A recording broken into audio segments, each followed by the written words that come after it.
who has the most to gain in this Oklahoma City, Minnesota series? Do you look at Shai Gilgeous-Alexander, the presumptive MVP, or do you look at a guy like Anthony Edwards or even Julius Randle, who's been playing his behind off? Mm-hmm. Like, who do you say, you know what?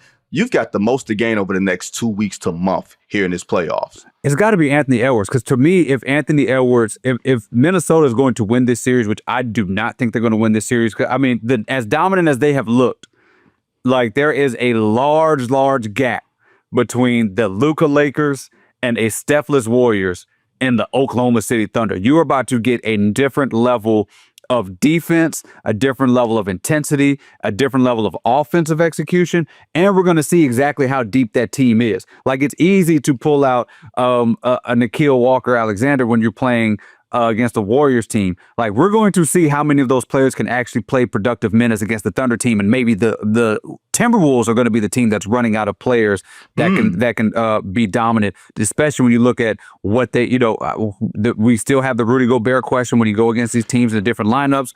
Then you have the Naz Reid thing. Like, is he going to dominate this team in the same way he did before? This is going to take Anthony Edwards being the best player in this series 3 to 4 times, and you're faced up against the MVP of the league, and you're going to have the guys that the Thunder are going to throw at him defensively, Jalen Williams, SGA himself, Dort, like, they are going to test him, and he is going to have to be by far. And so this legacy defining moment, like, this would be the moment where Anthony Edwards does this. I don't care about you beating a 40-year-old LeBron. I don't care about you beating a huffing and puffing Luka. It's cool to have those names. This is the series. You win this one, we're talking about you in a whole different way than we talked about you before. To your point about Ant, I think he goes beyond, like, being, I'm going to say fan favorite, like being like the guy with the highlights and saying, his game has progressed in a certain, like, his handle has gotten tighter. Like, even though he had those turnovers against Golden State, which I think is going to be a potential problem if he doesn't tighten that up. But the game says you should be guarding Shai. Yeah. Shai should be guarding you. And the winner of that matchup is going to be the winner of this series. Like, say what you want. LeBron and Kawhi guarded each other. Yeah. Kawhi and Kevin Durant guarded each other. KD and LeBron guarded each other. And you found out who was that dude. I want to find out between these two guys, not MVP votes, not commercials. Guard your man. And if you got to take your 40 and it's Shai's night to light your ass up, then you got to eat that 40 for the sake of your team and not get other people in foul trouble and everything else. Shai on the other end, if Ant is cooking like that, sometimes you might have to eat that because it's your night. I want to see that this series.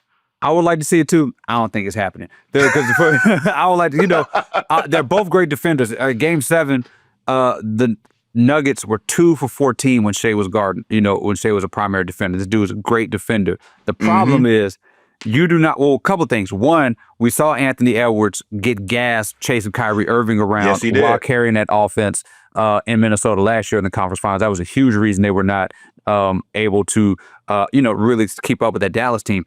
The other thing is you got Anthony Edwards. You know what everybody calls SGA. They call him a foul merchant. They call him all that stuff. You have to worry about that foul trouble. And it's very easy if you are the primary defender on SGA to rack up 3 fouls in that first half. And now you're thinking about foul trouble for the rest of that game. This is why I think they're going to try to keep them apart.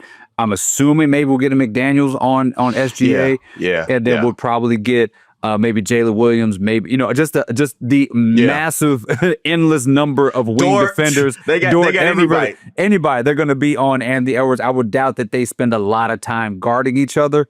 That don't mean that they won't be out there trying to say, hey, you got 40, I'm giving you 45, right? Like, there will be that scoring clash. I just don't think they're going to guard each other. Maybe some clutch time minutes. I think they're going to stay away from each other. Look, I think this is where Julius Randle comes in and helps. Like you referenced, Ant last year being gassed, having to carry the offense. Mike Conley is older. He can run the offense, but you're not going to put the offense in his hands.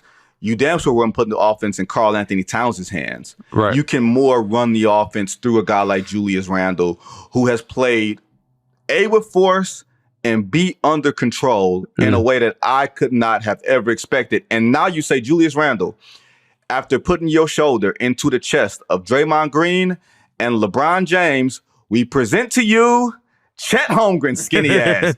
Put your shoulder into his chest. That's a matchup that I'm looking forward to. I don't think it's going to decide the series, David. I think it's going to decide the tone of the series and how, in the terms that the game is being played on. You mentioned Shai being a foul merchant. Refs got to swallow their whistle on some of this stuff. So same thing with Julius Randle. Yeah. I want to see if grown men can stand up to grown men here.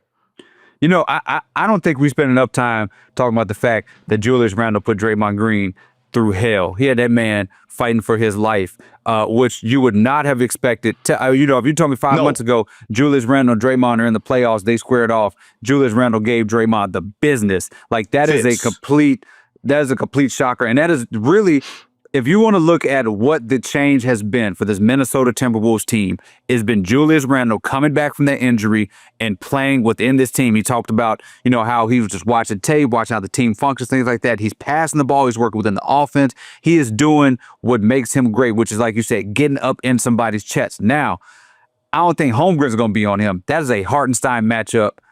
Hartenstein, maybe the other Jalen Williams, like those guys will probably have to stop Randle. If I'm the Thunder, I'm keeping Chet all the way away from that dude, and I'm saying, Chet, go and grab those rebounds. You got Gobert. Y'all got to fight in the paint and see what you can do rebound wise. Or we try to just do sort of what we did against Denver. Some of those places we have a spread lineup and we just run you guys around the court and we get those rebounds wherever we can. There's just so much versatility with this Thunder team that they can have an answer for everything you do. You go in their first game, and Minnesota can steal that first game. The Thunder coming off of Game 7, Minnesota can absolutely steal that game.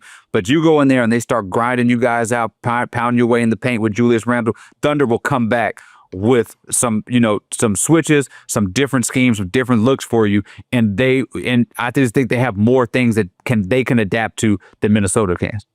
It's weird for me because you talk to players. And some players will say, give me the week off. No. Give me the chance to recuperate. You're playing high-intensity basketball every other day for however long with very little break in between. You got a game, then you got a day off, then you got a game, then you got a travel day. Like that can be very tiresome and taxing. Minnesota hasn't played since Wednesday. Since Wednesday. So they'll have a clean 6 days off. Oklahoma City's flowing right into it. Some players say, I'll be in a rhythm. I may be tired, but I can fight through the tire because I'm in a. And them boys are like 24 years old. They'll be fine. Yeah. They don't need rest. They eat M&Ms before the game and go out there and they have no problem. Their metabolism is still good. That's true. No, I don't. But they're so deep. Yeah, when you can run the Isaiah Joes and the Casey Watson, guys like that off your bench and play them significant minutes where you don't have to play Shai 40 minutes a night. And I'll say this. Chet Holmgren guarded Nikola Jokic for long stretches and did not seem worn down or seem like Nikola Jokic's girth got to him. So I don't think they're going to be afraid to put him on Julius Randle to start. Now, he may be better as a help defender anyway, just because they spread out the shooters. You got this 7-foot pterodactyl coming at you. He can defend in space and he can close out on shooters.